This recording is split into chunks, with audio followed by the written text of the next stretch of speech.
Hello friends, my name is Rudo.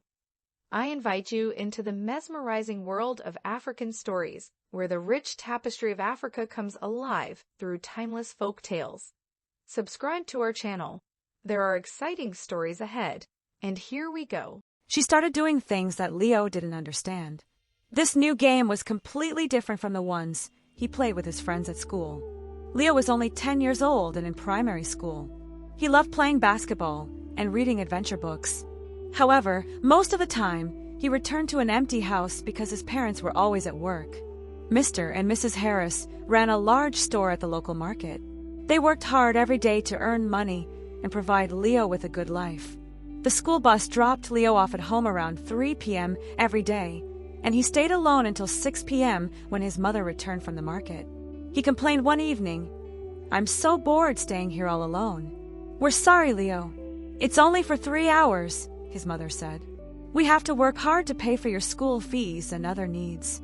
Leo understood, but he sometimes wished they had more time for him. One day, Mrs. Harris had an idea. "Leo," she said, "why don't we ask Aunt Lily, our neighbor who lives next door, to take care of you until we get home?" Aunt Lily was their neighbor, a woman in her 20s who lived alone. She was always cheerful and kind, so Leo's parents trusted her. "Okay, Mom," Leo agreed. She was very kind and often gave him little treats.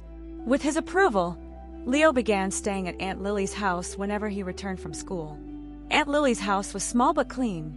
She always welcomed Leo with a plate of food and a warm smile. "Leo, come eat. How was school today?" she often asked. At first, Leo was a bit shy, but over time, thanks to her cheerful personality and sweet stories, he felt at ease. Aunt Lily was exceptionally kind. She bought cartoons and other fun movies for kids that Leo could watch on her small TV. Eventually, she bought Leo a video game console, a Game Boy which he loved. "Leo, take this. It's for you," Aunt Lily said softly with a warm smile, handing him the toy. At first, Leo was reluctant and shy to take it, but she insisted, saying, "Leo, you are the little brother I never had. I will give you anything you want." Leo thanked her with a heart full of gratitude as he took the Game Boy. However, from that day on, things changed. It all started one Tuesday afternoon after Leo returned from school.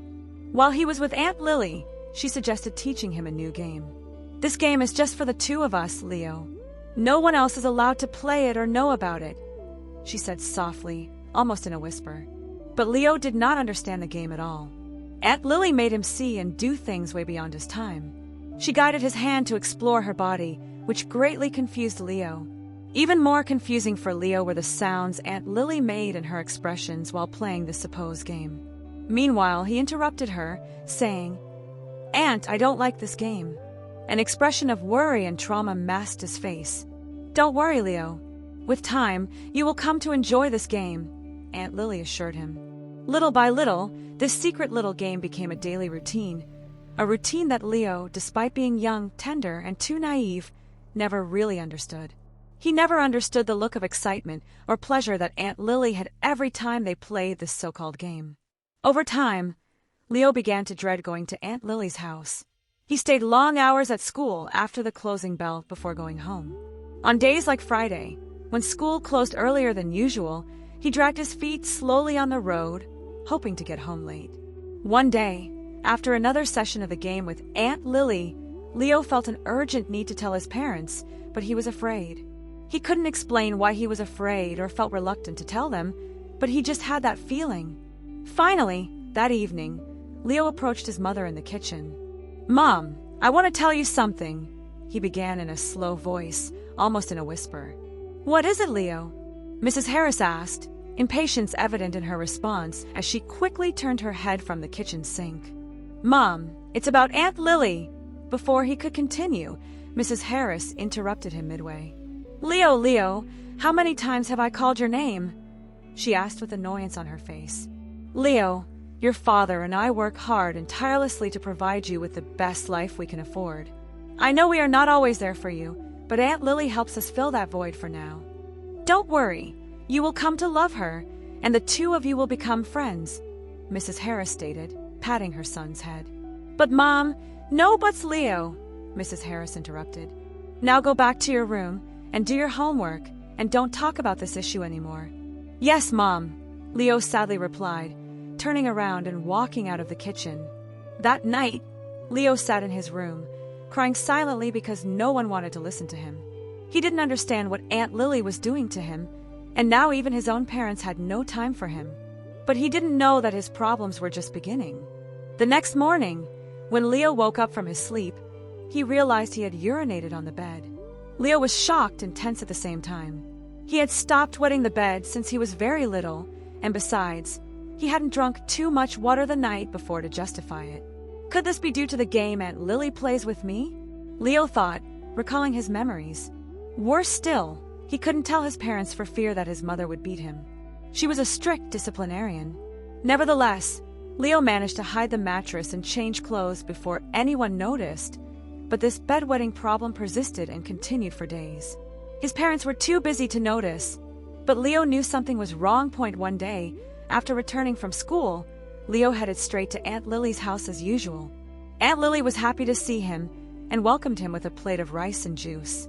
After a while, when Aunt Lily came to play her touching game with Leo, he quickly interrupted her, saying, "Aunt, I don't like your game. It makes me urinate on my bed every day.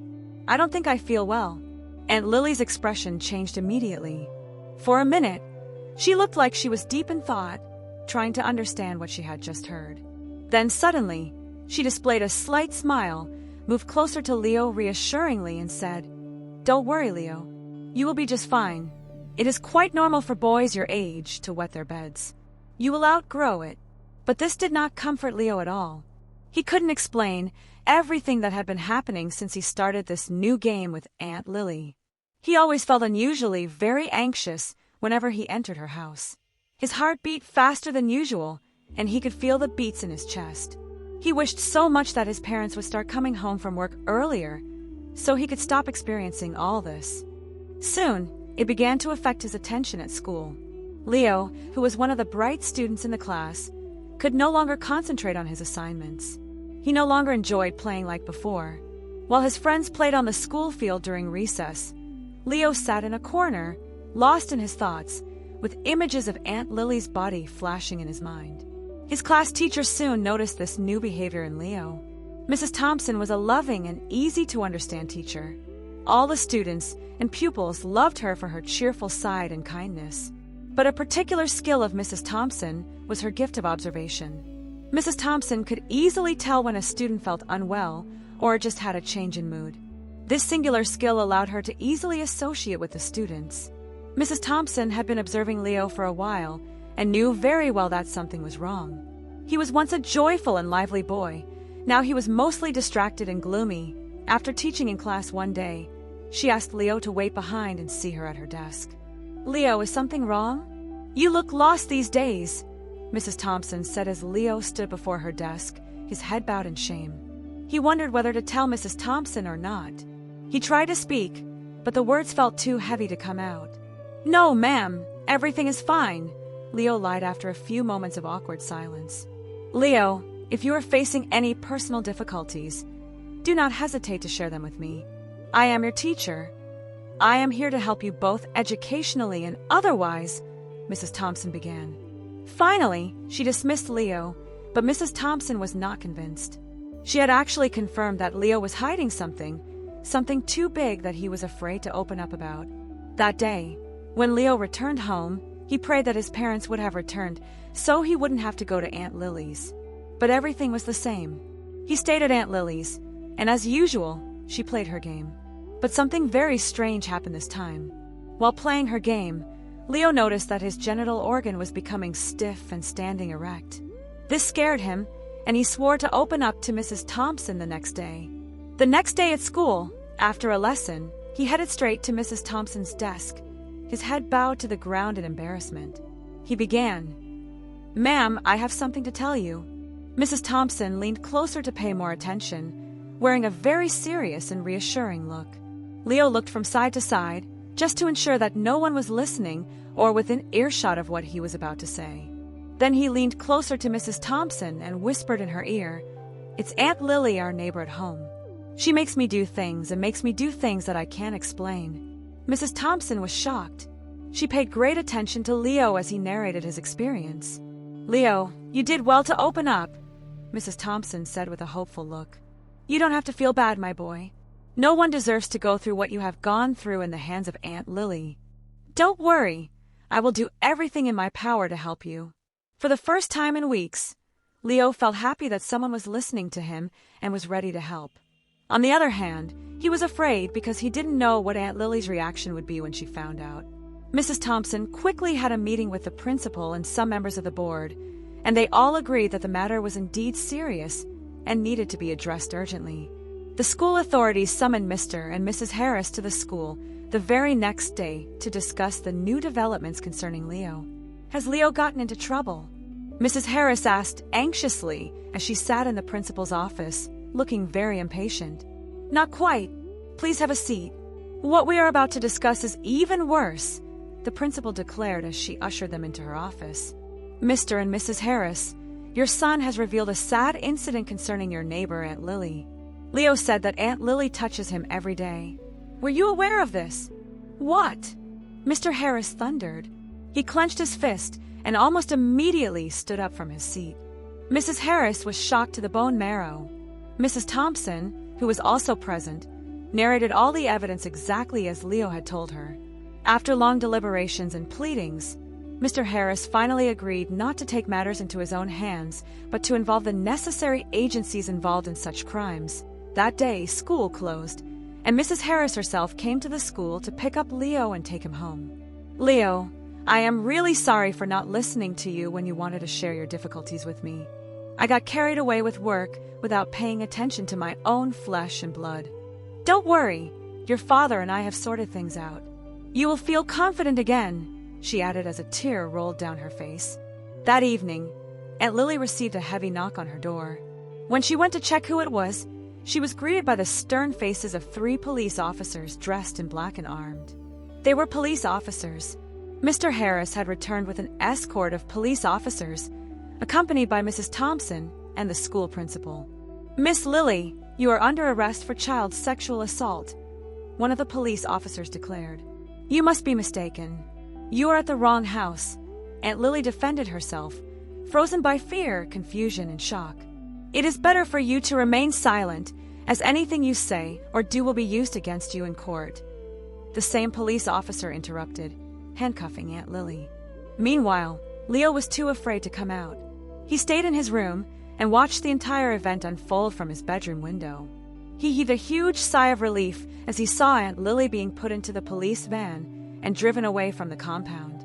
From that day on, Leo's parents began to pay more attention to him. They took turns coming to pick him up from school every day and stayed with him at home. At school, Mrs. Thompson monitored him closely and assured him and the other pupils to speak up whenever they were in difficulty or needed adult help. But the bedwetting did not stop yet. The therapist that Leo had been seeing assured his parents that he would outgrow it over time. He healed from the trauma slowly. Hi, everyone. Thanks for watching the story. You want a big thank you in our next upload? Please comment on a lesson you learned from the story and the country from which you are watching. A big thank you to you all.